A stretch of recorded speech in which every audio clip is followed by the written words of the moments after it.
नमस्ते। प्रवीण उत्तराद हिंदी और उर्दू भारत में कई बोलियां विभाषाएं और भाषाएं बोली एंड समझी जाती है। भारत இந்தியாவில் வந்து कई बोलियां और विभाषाएं கிளை மொழிகள் और भाषाएं बोली பேச்சு மொழிகள் समझी जाती है இருக்குது நிறைய வந்து இருக்குது। भारतीय आर्य भाषाओं में भारतीय आर्य भाषा पश्चिमी हिंदी या केंद्र हिंदी की 5 प्रधान विभाषाएं मानी जाती है। இந்த பாரதிய ஆரிய பாஷாவிலிருந்தும் பश्चिम வெஸ்ட் இந்திய அல்லது கேந்திர சென்ட்ரல் हिंदी पांच प्रधान மொத்தம் 5 பிரதான விபாஷாएं मानी जाती है। மெயினாக 5 இருக்குன்னு சொல்கிறாங்க। என்னென்னு பார்த்தோம்னா கடிபோலி, ब्रिज भाषा, कन्नौजी, बंगारू, बुंदेली இந்த மாதிரி 5 இருக்குது। इन भाषाओं में काल अंतर के काफ़ी परिवर्तन और विकसित हुए हैं। இந்த மொழிகளில் கால அந்தர்னா காலப்போக்கில் நிறைய மாற்றங்களும் டெவலப்மெண்ட்டும் ஆச்சு। जिसमें उनके स्वर में भी परिवर्तन आया है। அதுலேருந்து அவங்க சவுண்டு ஸ்வரிலேருந்து கூட परिवर्तन மாற்றங்களை வந்துச்சு। आजकल इन भाषाओं में कई साहित्य रचनाएं भी हो रही है। இப்போ नवडेஸில் வந்து இந்த भाषाओं में कई साहित्यक रचनाएं भी हो रही है। நிறைய இலக்கியங்களும் இதில் படைச்சிருக்காங்க। कड़ी बोली आज हमारा राष्ट्रभाषा है, इसलिए हिंदी उर्दू हिंदुस्तानी आदि का जन्म हुआ। कड़ी बोली வந்து இப்போ நம்ம நேஷ்னல் லாங்குவேஜ் அதிலேருந்து தான் इसी से அதில் இருந்து தான் ஹிந்தி உருது ஹிந்துஸ்தானி ஆதி கா ஜன்ம ஹுவா இந்த மொழிகள் எல்லாம் வந்திருக்குன்னு சொல்கிறாங்க। முதல்ல ஹிந்தி பார்க்கலாம்। वास्तव में कड़ी बोली अपने शुद्ध रूप से एक बोली ही है। वास्तवத்தில் कड़ी बोलीना நம்ம இப்போ பேசிகிட்டு இருக்க शुद्ध रूप हिंदी தான் कड़ी बोली। वह जिसमें संस्कृत के तत्सम और अर्थ तत्सम शब्दों का प्रयोग प्रचुर मात्रा प्रचुरना ज़्यादा अधिक मात्रा में होने लगा। அதிக அளவில் வந்து இருந்துகிட்ருக்கு। யார் தத்சமும் இந்த அர்த்த தத்சமும் நம்ம பேசுகிற இந்த மொழியில் வந்து சன்ஸ்கிருத் மொழியிலேருந்து அதிகமாக வந்திருக்கு।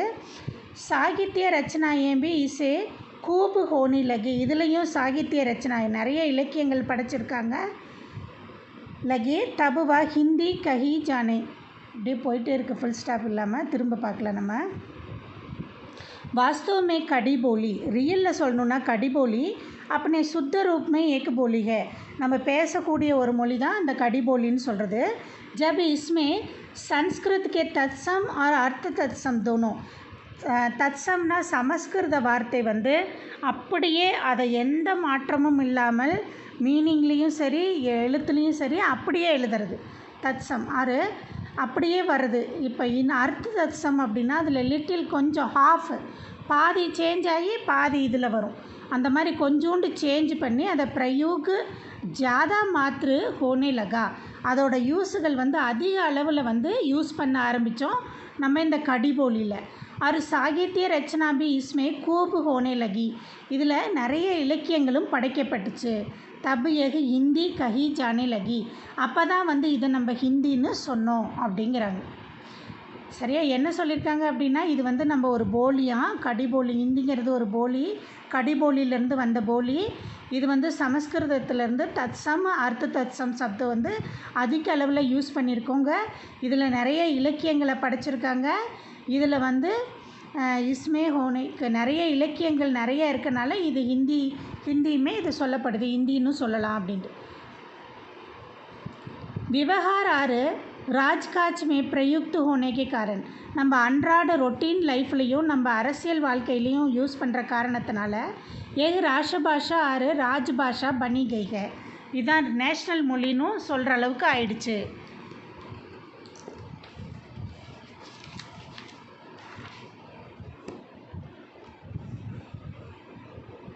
उर्दू பார்க்கலாம்। कड़ी बोली में जब अरेबी या पारसी के शब्दों का प्रयोग अधिक मात्रा में प्रयुक्त होने लगे हैं। ஆனால் இந்த உருதுங்கிற இந்த कड़ी बोलीல வந்து என்னன்னு கேட்டாங்கன்னா அரேபியும் பார்சியும் அதிக அளவில் வந்து பிரயுக்த் होने लगे நிறைய யூஸ் பண்ணாங்க। तब வந்து அது उर्दू कहलाती है। அங்கே வந்து சமஸ்கிருத தத்சம் அர்த்த தத்சம் அதிகமாக இருந்துச்சு. இங்கே வந்து பார்சி ஆறு அரபி வார்த்தைகள் அதிகமாக இருந்துச்சு. உருபு का अर्थ बाजारू भाषा है. உருதுவோட அர்த்தம் வந்து பாஜாரு மொழின்னு சொன்னாங்க. दिल्ली में मुसलमानों के शासन काल में சாரி दिल्लीயில் வந்து मुसलमानகள் அந்த मुस्लिम्स ஆண்ட காலத்தில் शासक आम जनता के साथ बात करते समय एक भाषा का प्रयुक्त करते हैं.